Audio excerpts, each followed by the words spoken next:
Hey guys, I'm John Setzler. Welcome back to another episode of Man Cave Meals. Today we are going to continue on with our testing and playing around with the KBC Karubecue C-60 automated stick burner. In our last video I showed you how we put it together and I gave you a walk around tour of it, but today I want to show you how to build a fire in it, how to control the fire, and then talk about the kind of wood and the size of wood you need to use for this pit. So let's get going.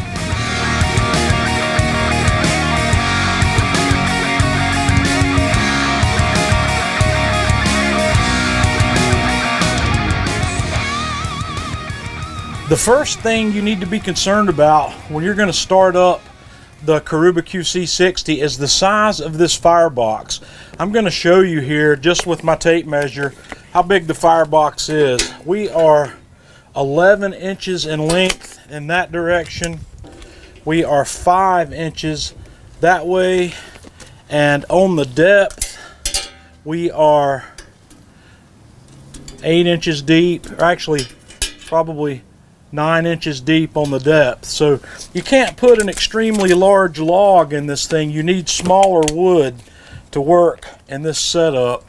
Here at the Man Cave, we don't burn wood in a fireplace here, so I buy wood from guys around here who sell firewood by the truckload. I have a wood-fired oven, the Alpha oven, that I need this kind of wood for, and this is what I get. I get pieces of wood that are this big.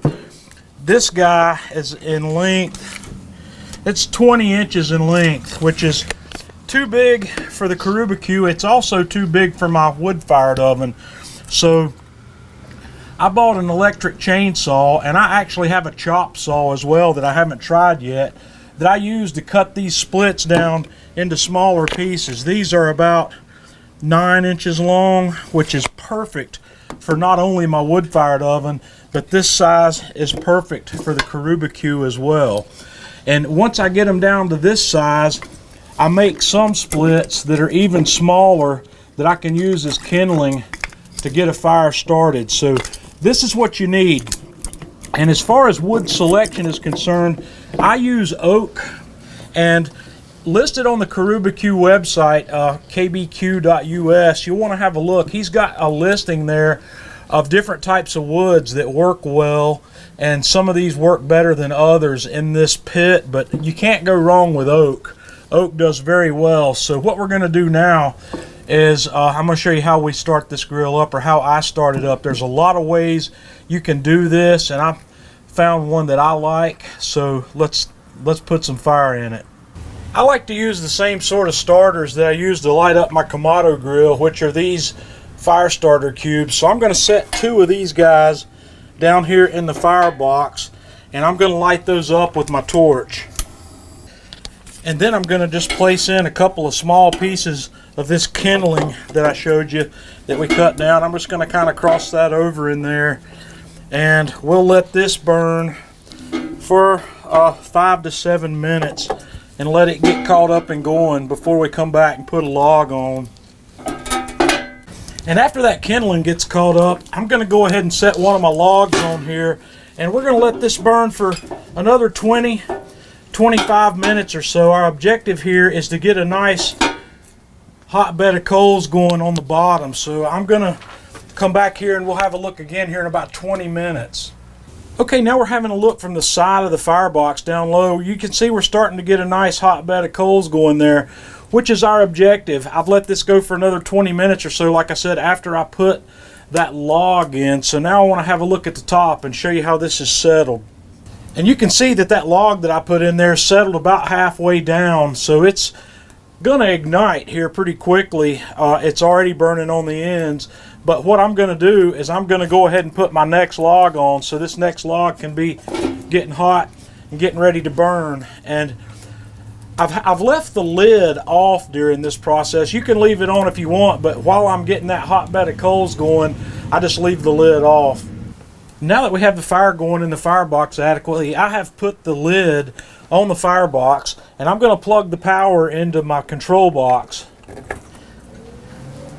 And when I do that, you can hear the convection fan kick in. So now that the convection fan's kicked in, I'm going to open the vent in the lower portion of the firebox where we get our smoke and heat from the bottom of the firebox, and then I'm going to set my temperature. I'm going to set this guy up to cook. I'm just going to set it right there in the middle, and then we'll watch the temperature and see where it goes. I have turned on the ThermalWorks thermometer that measures our pit temperature at the convection outlet, and you can see it climbing there. And when this thing gets up to temperature, it will cycle the fan on and off, and this number, it'll come up and down in about a 20 or 25 degree area because it's measuring up here at the cool spot. So when this thing settles in at a temperature, we'll come back and have a look.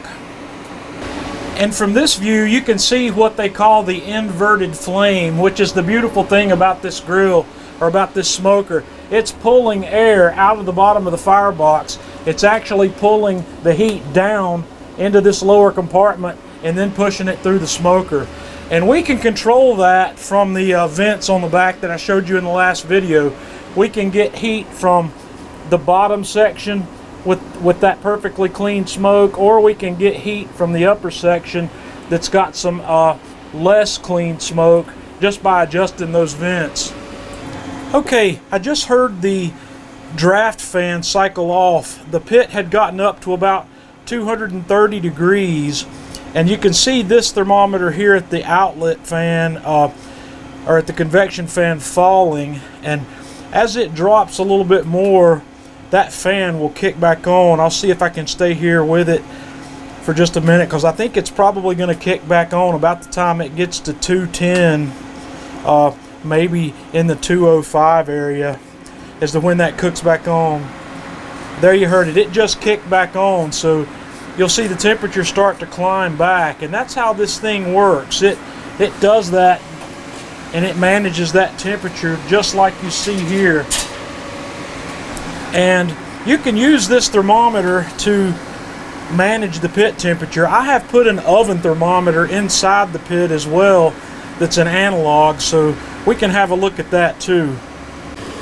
So as that cycles, we'll have a look here. I've got this set up to point right at our thermometer, and it's showing right there at 225. And like I said, the fan cut itself off at 230 and cycled back down. So if you want to raise or lower the temperature, all you got to do is tweak this dial. So these numbers may or may not be accurate at top here, but what I've got is when that thing's pointed straight down, I'm going to be close to 225. So if I want to increase that temperature, I'll turn the dial that way, and if I want to decrease it, I'll turn it the other way. See, you can hear the fan just cycle down as I move that there. So I'm going to put it right back where we had it. About every 30 minutes, you're going to want to come out and have a look. And when mine gets down to about halfway, I like to put another log on there and then just put the lid back on. You're going to want to check that about every 30 minutes, and you're going to want to do it when the fan is not running, when the circulation fan's not running, and that'll help keep it from sucking any possible ash into your cooking area. So just check it every 30 minutes. We'll come back in another 30 to have a look at it. Okay, we're another 30 minutes in, so yep, it's about halfway down. So I'm going to drop another log in there, put the lid back on it, and let it keep going. And guys, that's really all there is to tending this fire. You're going to check that every 20 to 30 minutes, and if it's halfway down, you just drop another split in. So guys, that's really all there is to running this pit. Once you've got the fire lit and got a nice bed of coals in there, you're going to feed this guy a log every 20 to 30 minutes and tend your meat just like you would on any other pit. This method I've chosen here today to start my pit is just one of the methods that works. You can speed this process up potentially if you want to take a charcoal chimney and fill it about half full with smaller pieces of hardwood lump charcoal and light it up, get those guys smoldering and burning, dump those right into the fire pit, and then toss a log or two on top of it and let that burn for 10 or 15 minutes, and then fire your pit up. You might be able to get it going a little quicker, but this method works. You know, you can find whichever method works best for you and go with it on this pit. So now that we've done our assembly, our walk around demo, and our demonstration on how you fire this pit up and how you set the temperature in the pit, I'm ready to do some cooking. So stay tuned. Our next video, we're going to cook, and I'm probably going to cook some pork spare ribs. So until next time, this is John Setzer with Man Cave Meals.